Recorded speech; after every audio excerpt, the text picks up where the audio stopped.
Friends, कैसे हो? मैं आशा करती हूँ कि आप लोग बहुत अच्छे होंगे और मन लगा करके पढ़ाई कर रहे होंगे। दोस्तों, आज की क्लास है आपकी थर्ड, जिसमें चैप्टर है वर्ड विचार।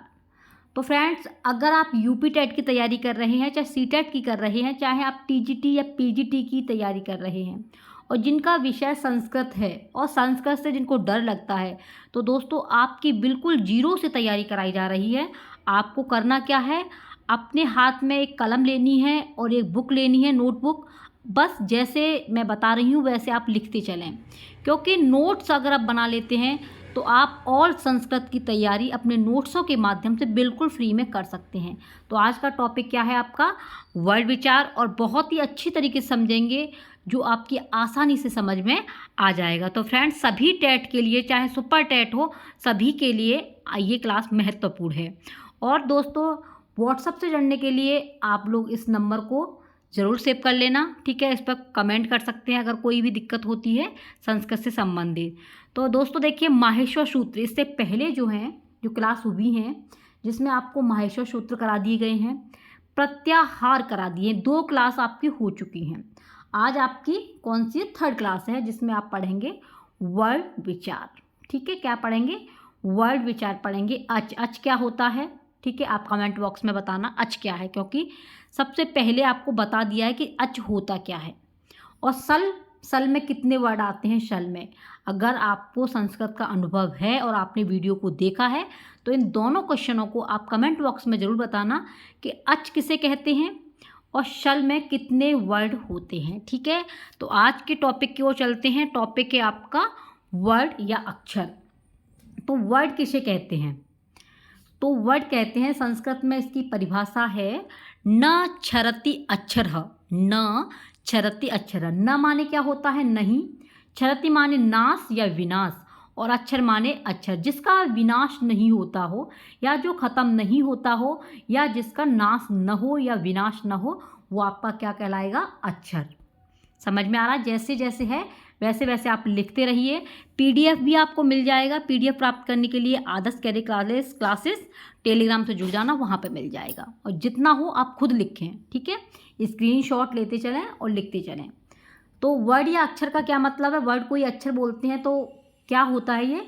न क्षरति अक्षर, जिसका नाश न हो वह आपका अक्षर कहलाता है। वर्ड या अक्षर के प्रकार कितने हैं? तो दोस्तों देखिए, वर्ड के जो प्रकार हैं वो आपके 2 प्रकार होते हैं। कितने? 2 होते हैं, स्वर और व्यंजन। क्वेश्चन आ जाता है कि वर्ड के प्रकार कितने हैं, तो आप कहेंगे स्वर और व्यंजन 2 प्रकार हैं। कितने हैं? 2 हैं। नंबर फर्स्ट पर स्वर और नंबर 2 पर व्यंजन। तो सबसे पहले जानेंगे स्वर। ये स्वर क्या होता है? तो स्वर को कहते हैं अच। संस्कृत में क्या बोलेंगे? अच। क्योंकि आपको पता होगा कि हिंदी में जब हम तैयारी कराते हैं तो सबसे पहले वर्णमाला को पढ़ते हैं, लेकिन संस्कृत में जब तैयारी कराई गई है तो आपके क्या है? माहेश्वर सूत्र पढ़े गए हैं, प्रत्याहार पढ़े गए हैं। क्यों? क्योंकि दोस्तों उसमें अच के बारे में बताया जाता है, हल के बारे में बताया जाता है। जब तक आप अच और हल के बारे में नहीं समझेंगे तो वर्णमाला को अच्छे से भी नहीं समझ पाएंगे। तो स्वर का दूसरा नाम क्या है? अच। दूसरा नाम मतलब जैसे कि आपका नाम, किसी का नाम जो है सुनील है और निक नेम उसे प्यार से बोल देते हैं छोटू, तो उसका दूसरा नाम हो गया। ऐसे ही स्वर का दूसरा नाम क्या है? अच है। अब स्वर कहते किसे हैं? क्या होता है स्वर? तो स्वर को पहले समझ लें कि स्वर जो है क्या है।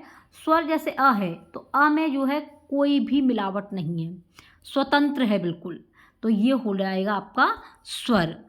और व्यंजन, व्यंजन जैसे कि आप देख पा रहे क है, तो क में यानी कि ये क और क पर नीचे हलंत तो होगा, ये अ मिलकर के व्यंजन हुआ है।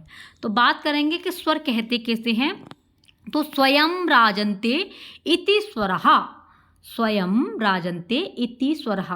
तो राजन्ते मतलब होता है सुशोभित या पूर्ण या स्वतंत्र, यानी कि जो पूर्ण रूप से स्वतंत्र हो, स्वयं करने को तैयार हो, वही आपका स्वर कहलाता है।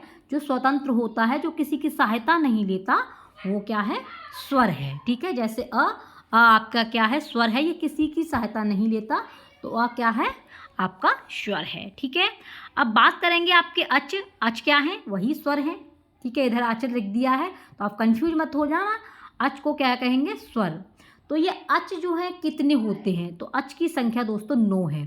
जैसे आप देख पा रहे हैं अ यू ड़ ऋ रक एओ एओ च, तो ये आपके क्या हैं, ये आपके स्वर हैं, जिसमें आपको ये अब कन्फ्यूज हो जाएगा कि इसमें क है, ये च है, ये कहाँ से हो गए स्वर।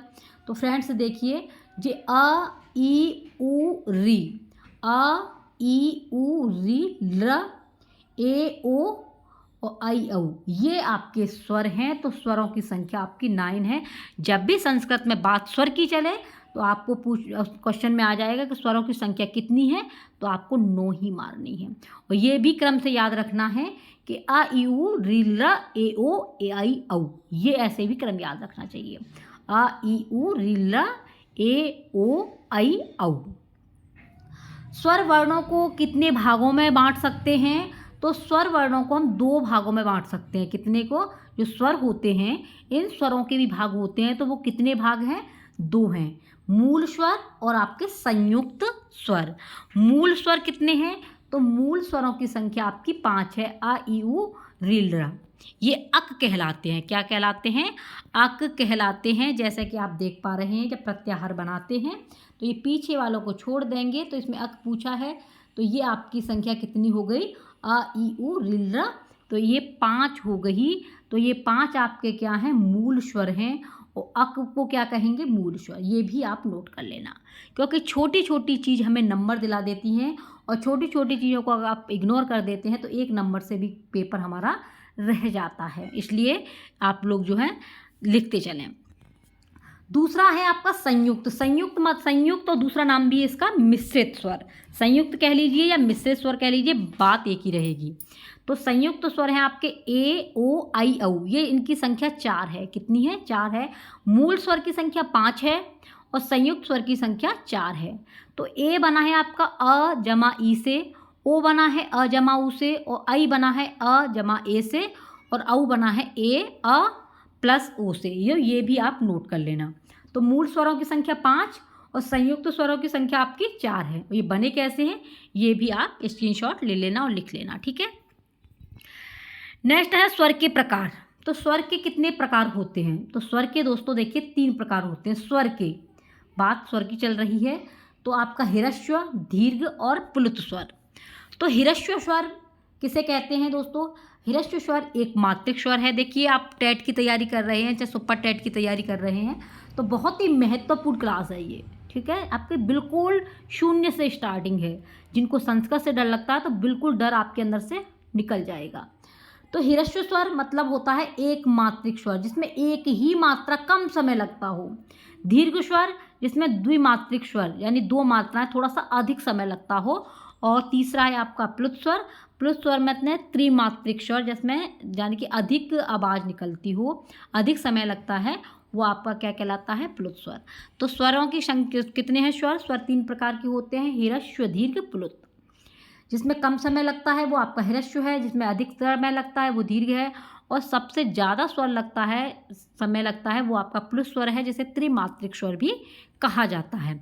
एक मात्रिक स्वर, द्विमात्रिक स्वर और त्रिमात्रिक स्वर। जैसे कि आपने किसी को आवाज़ दी तो आवाज़ बोलेंगे, तो जैसे ओम, तो उसमें क्या हुआ, आपका प्लुत स्वर का प्रयोग हुआ, ठीक है। तो ये आपका 3 का अक्षर प्लुत स्वर कहलाता है। अब हिरस्व स्वरों को देखेंगे। जैसे कि हिरस्व स्वर जो होते हैं ये आपके अ ई उ री, तो ये 5 हैं आपके, अ ई उ री, तो ये ल, ये आपके कितनी है, 5 हैं आपके ह्रस्व स्वर। तो ह्रस्व स्वरों की संख्या कितनी है, 5। लेकिन दोस्तों जो ल होता है इसका कभी दीर्घ नहीं होता। अ का दीर्घ हो जाएगा आ, ई का हो जाएगा बड़ी ई, छोटे ऊ का बड़ा ऊ, री का भी दीर्घ हो जाता है, लेकिन र का कभी भी दीर्घ नहीं होता है। प्रश्न आया हुआ है परीक्षा का कि ल का दीर्घ होता है, नहीं। किसका दीर्घ नहीं होता, तो ल का नहीं होता है। तो ह्रस्व स्वर की संख्या कितनी है, 5। द्विमात्रिक स्वरों की संख्या है आपकी 8, जिसमें आपका आ, ई, उ, ए, आई, ओ, औ, ठीक है। ये आपके क्या हैं, दीर्घ स्वर। द्विमात्रिक स्वर इसमें जो है ह्रस्व नहीं होता है, क्योंकि देखो आ, ई, उ, री, ए, ये दोनों आपके, और आई, ये क्या हो गया आपके, तो इनका जो कभी दीर्घ नहीं होगा। इनका जो है, ये जो है यानी आ, ई, उ, री, ये ए, ओ और आई और औ इनका कभी भी ह्रस्व नहीं होता है। ये बात आपको नोट रखनी है। अगर क्वेश्चन में आ जाता है कि ह्रस्व किसका नहीं होता, तो इन जो 4 वर्ड हैं ए, ओ और आई और औ, इनका कभी भी ह्रस्व नहीं होगा। द्विमात्रिक स्वर कितने हैं, तो वो 8 हैं, और आपके ह्रस्व स्वर कितने हैं, वो 5 हैं। अब बात करें आपके प्लस स्वर की, तो प्लस स्वर्गों को, जैसे कि प्लस स्वर जो होता है जिसमें ये वाला जो 3 वाला अक्षर होता है, ये ओम, ये आपका प्लुत स्वर है। तो समझ में आ गया होगा दोस्तों अच्छे से, ठीक है। अगर किसी की समझ में नहीं आता है तो कमेंट बॉक्स में अपनी कमेंट छोड़ना, क्योंकि दोस्तों ये इतना महत्वपूर्ण टॉपिक है जो परीक्षा के लिए बहुत ही इम्पोर्टेंट है। तो आप बताएंगे कि देखो आपने जो समझा है कि किस तरीके से कहाँ से स्टार्ट हुआ था। ये जो है वर्ड किसे कहते हैं जिसमें किसी अक्षर का नाश नहीं हो, वो आपका क्या कहलाता है, अक्षर, ठीक है। वर्ड के कितने प्रकार होते हैं, तो 2 होते हैं, स्वर और व्यंजन। स्वर किसे कहते हैं, जो किसी की सहायता नहीं लेते। व्यंजन किसे कहते हैं, जो किसी की सहायता लेते हैं। तो व्यंजन के बारे में अभी कुछ बताया नहीं है, अभी स्वर के बारे में ही चर्चा हो रही है। अच में कितने, अच किसे कहते हैं, तो स्वर को। अच में कितने वर्ड होते हैं, तो अचों की संख्या आपकी 9 है। स्वर वर्णों को कितने भागों में बांटा गया है, तो 2 भागों में, मूल स्वर और संयुक्त स्वर। मूल स्वरों की संख्या 5 है और संयुक्त स्वरों की संख्या कितनी है, 4। स्वर के कितने प्रकार हैं, तो स्वर के आपके 3 प्रकार हैं, ह्रस्व स्वर, दीर्घ स्वर और प्लुत स्वर, ठीक है। ह्रस्व स्वर की संख्या 5 है और जो आपके दीर्घ स्वर हैं उनकी संख्या 8 है, और प्लुत स्वर जो आपके जैसे ओम, ये आपका क्या है, ये प्लुत स्वर है। तो आप कमेंट बॉक्स में कमेंट जरूर छोड़ना कि ह्रस्व किसका नहीं होता है, ह्रस्व किस वर्ड का नहीं होता, ये आपको किस में बताना है, ह्रस्व जो है किस वर्ड का नहीं होता है, ये कमेंट बॉक्स में आप जरूर बताना कि ह्रस्व किसका नहीं होता। और दीर्घ किसका नहीं होता है, तो ल का कभी भी दीर्घ नहीं होता, ठीक है। आपको क्लास कैसी लगी ये भी आप कमेंट बॉक्स में बताना। और दोस्तों संस्कृत को आगे बढ़ाने के लिए आप इसे ज़रूर शेयर करना, और आपको डर लगता है तो आप लोग इसे अपने ही चैनल को सब्सक्राइब जरूर करना। मिलते हैं नेक्स्ट टॉपिक में, तब तक के लिए आप बने रहिए अपने ही आदर्श कैरियर क्लासेज के साथ में। Take care, bye bye.